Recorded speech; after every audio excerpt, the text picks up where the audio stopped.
Hey everyone, welcome to week 6.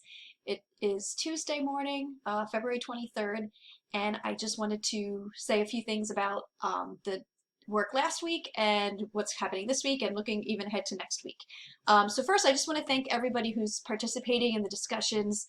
If we were in a face-to-face class, or even if this was a synchronous class where we were all logging in onto Zoom at the same time and having a lecture conversation, we would have these types of discussions, right, in the classroom. So I'm really grateful to see everybody contributing and sharing their thoughts and responding to each other. This particular topic, this idea of art as a form of resistance or social change, it being a vehicle for social change, is something that I find really interesting. And at some point, you might be able to take a class that's the history of art as social change, which actually sounds like a really cool class.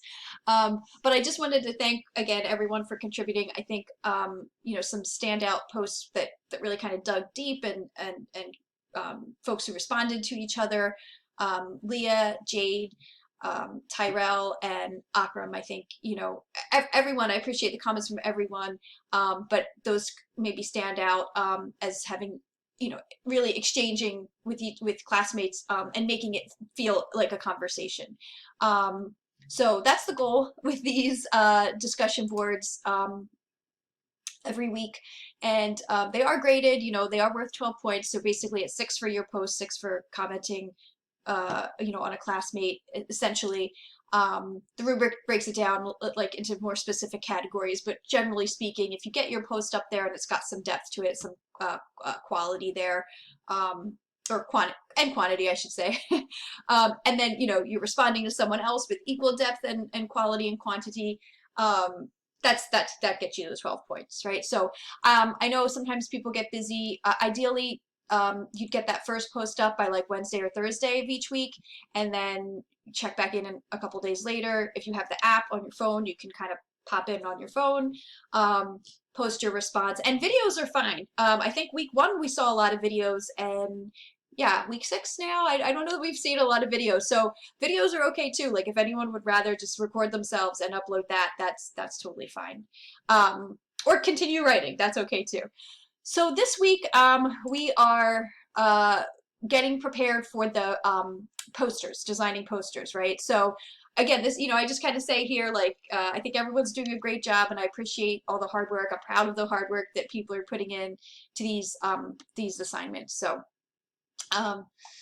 we are going to look at color theory this week. There is a discussion board that's graded this week, and then this instructional video on posters. And as I note here, the website is called Skillshare. You might already have a free account. It's possible on your own, or maybe for another class you created an account with Skillshare, but it is free. And so once you create that, you'll be able to go ahead and watch this video this is Ellen Lupton. She is she was the sole author of the first book that we used in this class, Thinking with Type, and she's the co-author of, along with Jennifer Cole Phillips, Graphic Design: The New Basics. So, there are a number of lessons, right? And really, you're welcome to watch all of them. And again, signing into, I was, as you see, logged in, but signing up, it is free. You don't need the premium. You just need the basic version. And so you're welcome to explore as much as time allows, what Skillshare has to offer. And all of what Ellen Lupton has to say here, but mostly, this design museum, and you can see we've got this link here too. Also, you can go to the Cooper Hewitt Design Museum site. You can kind of look through their collection. I imagine they're probably closed for most days, given COVID. It would have been cool, my dream one day is to actually do like a field trip to the museum. That's never happened. At any rate, you're gonna, yes, watch Ellen Lupton's videos on Skillshare. If you have if you run into problems creating a Skillshare account, please let me know. And we've got a post from Lonnie, awesome, for this week's discussion board. Just thinking about what do you think it takes? What are the qualities or traits of being an effective designer, whatever you think that means. What is an effective designer anyway, right? Do remember to post there. Next is this, I call it a color game because it is a game. It's an exercise or it's a game. If people liked the kerning game, they're probably, you may like this game. It gets challenging. It starts out easy, and as you move forward, it starts to become really challenging. And I don't want anybody to get like eye strain or a headache or something. So, just play around with it. You get the points for the assignment, regardless of the score. But if you like it and you want to try to like keep improving, which I know some folks did with the kerning exercise, you could definitely do that. Looking ahead to next week, right? So next week is the week before spring break, and the week of spring break, there's no work to do in this class. So I really hope everybody can take some time that week and relax and recharge. But looking ahead to next week, you will be looking at this concept of wrong theory. It's when you'll find out what it is. But essentially, it's breaking the rules. It's when designers, intentionally turn everything on its head.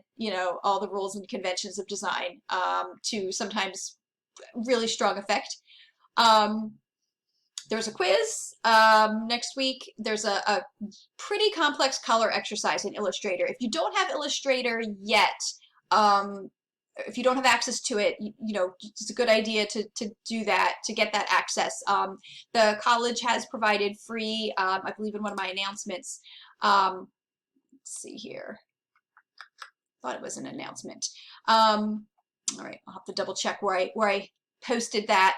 But the college does have directions for students to access the Adobe Creative Cloud for free.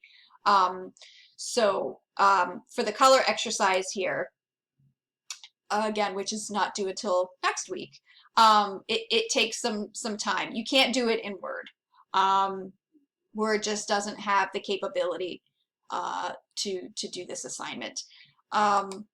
And give yourself some time for that one. And then last is this, it's an exercise in hierarchy, right? So hierarchy, the idea that you're treating information, visual information differently on the page or on the canvas, in order of importance. What's the most important information? You want your reader's eye to go there, right? The audience should go there first, and then they should be able to kind of read from I'm saying top to bottom, but it's not maybe top to bottom. Maybe the most important information is at the bottom. Or something really kind of eye-catching, right? And then you can kind of, which pulls the reader in to see the rest of the information. So you're playing with just typographic elements, no color. It is for an event. It could be a real event, or it could be something you make up, right? So you see some examples, right, of looking at the differences here, right? I mean, you as a reader can look at these and see which one catches your eye. I think that the enlarged cap, R of the speaker's name, Richard, right? To me, these two are more compelling, more interesting, and draw me in more than this one, right? That might not, maybe you think this is too cluttered, right? You might actually prefer more of the negative space design. The difference between these two that we're seeing is largely line. If you can see that, right? There's no line here or here. And in this third piece, so it's almost like they keep adding, right? First, the big R, the very enlarged scale R, and then in the third design having, line. But notice no color, no images, no clip art, nothing like that. It's just the typography. So you'll be creating one design. You don't have to do three.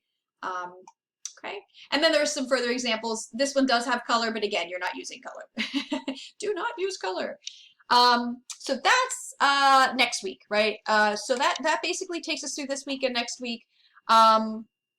And again, the week following is spring break, and there's nothing to do that week. So I will check in next week.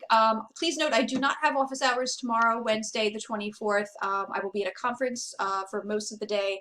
I will have hours on Friday if you need to meet with me, or you can email me. Wow, this is a long video, almost 10 minutes. All right, I'm going to wrap up. You all are busy. Hopefully this was helpful. Email me if you have questions, and I will check in next week. All right, bye-bye.